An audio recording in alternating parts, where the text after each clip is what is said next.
अरे ओह, ये क्या हो गया? रासायनिक और भौतिक परिवर्तन कक्षा 7 के लिए मजेदार प्रयोग। नमस्ते दोस्तों, आज हम जानेंगे भौतिक और रासायनिक परिवर्तनों के बारे में। ये सुनकर घबरा मत जाना, ये उतना बोरिंग नहीं है जितना लग रहा है। असल में ये तो हर जगह होता है, बस हमें पता नहीं चलता। हम देखेंगे कि कैसे ये परिवर्तन हमारे दैनिक जीवन में होते हैं, जैसे दूध से दही बनना, खाना पकाना या फिर लोहे में जंग लगना। सोचो, अगर हम ये सब समझ जाएं तो कितना मजा आएगा। और हां, सिर्फ समझेंगे नहीं बल्कि कुछ मजेदार प्रयोग भी करेंगे, जिससे सब कुछ एकदम क्रिस्टल क्लियर हो जाएगा। तो तैयार हो जाओ, आज विज्ञान का तड़का लगाते हैं।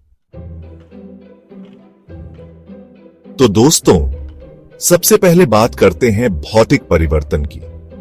भौतिक परिवर्तन वो होता है जिसमें किसी वस्तु का केवल बाहरी रूप बदलता है, लेकिन उसकी आंतरिक संरचना वही रहती है। ये बिल्कुल वैसा ही है जैसे तुम सुबह स्कूल जाते समय यूनिफॉर्म पहनते हो। तुम बाहर से अलग दिखते हो, लेकिन अंदर से वही रहते हो। क्या तुम अंदर से बदल जाते हो? नहीं ना, तुम वही रहते हो, बस तुम्हारा बाहरी रूप बदल जाता है। तुम बस दिखने में अलग लगते हो। यही बात भौतिक परिवर्तन पर भी लागू होती है। ठीक वैसे ही जब किसी चीज में सिर्फ उसका रंग, रूप, आकार बदलता है तो उसे भौतिक परिवर्तन कहते हैं। जैसे अगर कोई वस्तु अपना रंग बदल ले तो उसकी आंतरिक संरचना वही रहती है। जैसे मान लो तुम्हारी मम्मी ने आटा गूंथकर रोटी बनाई। आटा गूंथने से उसका रूप बदल जाता है, लेकिन उसकी आंतरिक संरचना वही रहती है। क्या आटा कुछ और बन गया? नहीं ना, आटा वही रहता है, बस उसका आकार बदल जाता है। बस उसका आकार बदल गया। ये एक भौतिक परिवर्तन का उदाहरण है। और हां, सबसे जरूरी बात, भौतिक परिवर्तन में कोई नया पदार्थ नहीं बनता। इसका मतलब है कि वस्तु की आंतरिक संरचना वही रहती है। मतलब अगर तुम पानी को जमा दो तो वो बर्फ बन जाएगा, लेकिन वो अभी भी पानी ही है, कुछ और नहीं।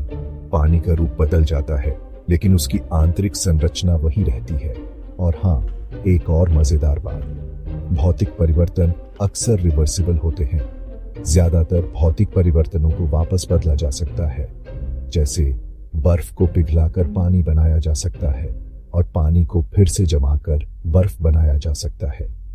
जैसे बर्फ को पिघलाकर पानी बनाया जा सकता है और पानी को फिर से जमाकर बर्फ बनाया जा सकता है। समझ रहे हो ना? यह एक रिवर्सिबल भौतिक परिवर्तन का उदाहरण है। तो याद रखना, भौतिक परिवर्तन में कोई नया पदार्थ नहीं बनता। इसका मतलब है कि वस्तु की आंतरिक संरचना वही रहती है। ज्यादातर परिवर्तन वापस बदले जा सकते हैं। यह एक महत्वपूर्ण विशेषता है। उदाहरण, बर्फ का पिघलना, यह एक रिवर्सिबल भौतिक परिवर्तन है। कागज का फटना, चीनी का पानी में घुलना, ये सभी भौतिक परिवर्तन के उदाहरण हैं। अब चलो कुछ उदाहरण देखते हैं जिससे सब कुछ एकदम क्लियर हो जाए। यह उदाहरण आपको भौतिक परिवर्तन को और अच्छे से समझने में मदद करेंगे। अब आते हैं असली खेल पर, रासायनिक परिवर्तन। यह एक ऐसा परिवर्तन है जिसमें पदार्थ की आंतरिक संरचना बदल जाती है। यह बिल्कुल वैसा ही है जैसे तुमने आटा, चीनी, दूध सब मिलाकर केक बना दिया। केक बनाते समय ये सभी सामग्री मिलकर एक नया पदार्थ बनाते हैं। अब क्या तुम उसे वापस आटा, चीनी, दूध में बदल सकते हो? नहीं ना, क्योंकि यह एक रासायनिक परिवर्तन है। ठीक वैसे ही जब किसी चीज में पूरी तरह से बदलाव आ जाता है और एक नया पदार्थ बन जाता है तो उसे रासायनिक परिवर्तन कहते हैं। यह परिवर्तन स्थायी होता है। जैसे लकड़ी का जलना, लकड़ी जलकर राख बन जाती है, जो कि एक नया पदार्थ है। यह प्रक्रिया भी एक रासायनिक परिवर्तन का उदाहरण है। और हां, रासायनिक परिवर्तन में अक्सर कुछ संकेत मिलते हैं, जैसे रंग में बदलाव, गंध में बदलाव, जो यह दर्शाते हैं कि एक नया पदार्थ बन रहा है।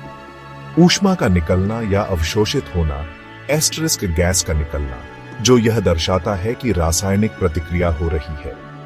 ध्वनि का उत्पन्न होना, जो यह संकेत देता है कि रासायनिक परिवर्तन हो रहा है। याद रखना, रासायनिक परिवर्तन में एक नया पदार्थ बनता है, यह नया पदार्थ पुराने पदार्थों से पूरी तरह से अलग होता है। ज्यादातर परिवर्तन वापस नहीं बदले जा सकते। एक बार रासायनिक परिवर्तन हो जाने के बाद उसे उल्टा करना लगभग असंभव होता है। उदाहरण, दूध का फटना, खाना पकाना, लोहे में जंग लगना, ये सभी रासायनिक परिवर्तन के उदाहरण हैं। तो दोस्तों, समझ गए ना? भौतिक परिवर्तन में बस दिखावा बदलता है, असलियत नहीं। भौतिक परिवर्तन में पदार्थ की आंतरिक संरचना वही रहती है, लेकिन रासायनिक परिवर्तन में तो मामला ही पलट जाता है। पदार्थ की आंतरिक संरचना बदल जाती है और एक नया पदार्थ बनता है। चैप्टर 3। दोस्तों, क्या आपने कभी गौर किया है कि पुराने लोहे के सामान पर एक भूरे रंग की परत जम जाती है? यही है जंग। ये लोहे का दुश्मन है जो धीरे धीरे उसे कमजोर बना देता है। असल में जब लोहा नमी और हवा में मौजूद ऑक्सीजन के संपर्क में आता है तो उसके साथ रासायनिक क्रिया करके जंग लग जाती है। यह बिल्कुल वैसा ही है जैसे तुम ज्यादा देर तक धूप में खेलोगे तो तुम्हारी त्वचा जल जाएगी। लेकिन घबराओ मत, जंग से बचने के भी उपाय हैं। सबसे आसान तरीका है लोहे को पेंट करना। पेंट की परत लोहे को नमी और हवा से बचाती है। दूसरा तरीका है गैल्वेनाइजेशन। इसमें लोहे पर जस्ते की परत चढ़ाई जाती है जो जंग लगने से रोकती है। तो याद रखना दोस्तों, जंग लगने से रोकना, लोहे को बचाना है और लोहे को बचाना देश को बचाना है।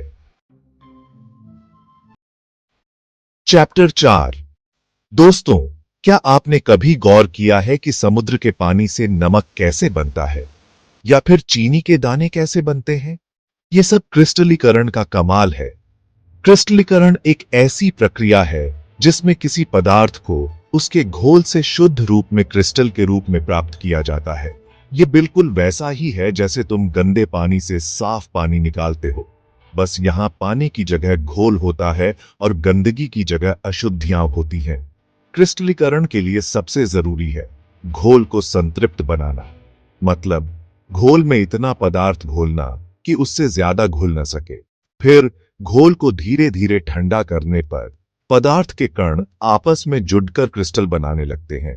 क्रिस्टलीकरण का उपयोग न सिर्फ नमक और चीनी बनाने में होता है, बल्कि दवाइयां, रसायन और यहां तक कि हीरे बनाने में भी होता है। चैप्टर 5। दोस्तों, अब तक तो हमने सिर्फ बातें की, अब करते हैं कुछ धमाकेदार प्रयोग। आज हम 3 मजेदार और सरल प्रयोग करेंगे जिन्हें आप घर पर भी आसानी से कर सकते हैं। प्रयोग 1, तवे पर जंग लगना। एक लोहे का तवा लो और उसे कुछ दिनों के लिए खुली हवा में रख दो। ध्यान रहे कि तवा बारिश और नमी के संपर्क में आए। कुछ दिनों बाद तुम देखोगे कि तवे पर जंग लग गई है। यह जंग लोहे के ऑक्सीकरण के कारण होती है। यह इसलिए हुआ क्योंकि तवा हवा और नमी के संपर्क में था। यह एक रासायनिक प्रक्रिया है जिसमें लोहे और ऑक्सीजन के बीच प्रतिक्रिया होती है। प्रयोग 2, सिरका और बेकिंग सोडा का रासायनिक धमाका। एक गिलास में थोड़ा सा सिरका लो। सिरका एक अम्लीय पदार्थ है। अब उसमें थोड़ा सा बेकिंग सोडा मिलाओ। बेकिंग सोडा एक क्षारीय पदार्थ है। तुम देखोगे कि गिलास में से बुलबुले निकल रहे हैं। यह बुलबुले कार्बन डाइऑक्साइड गैस के कारण होते हैं। यह इसलिए हुआ क्योंकि सिरका और बेकिंग सोडा के बीच रासायनिक क्रिया हुई है। इस क्रिया में कार्बन डाइऑक्साइड गैस उत्पन्न होती है। प्रयोग 3, तांबे का विस्थापन। एक गिलास में थोड़ा सा नीला थोथा घोल लो। नीला थोथा तांबे का सल्फेट होता है। अब उसमें एक लोहे की कील डाल दो। लोहे की कील तांबे के आयनों को विस्थापित कर देती है। कुछ देर बाद तुम देखोगे कि कील पर तांबे की परत जम गई है। यह तांबे के आयनों के विस्थापन के कारण होता है। यह इसलिए हुआ क्योंकि लोहे ने नीले थोथे से तांबे को विस्थापित कर दिया। यह एक रासायनिक प्रक्रिया है जिसमें धातु के आयनों का विस्थापन होता है। तो दोस्तों, ये थे कुछ मजेदार प्रयोग। इन प्रयोगों से हमें रासायनिक प्रक्रियाओं के बारे में बहुत कुछ सीखने को मिलता है। अब तुम भी घर पर यह प्रयोग करके देखो और हमें कमेंट में बताओ कि तुम्हारा अनुभव कैसा रहा। हमें इंतजार रहेगा तुम्हारे अनुभवों का। तो दोस्तों, आज हमने सीखा कि भौतिक और रासायनिक परिवर्तन क्या होते हैं और इन्हें कैसे पहचाना जा सकता है।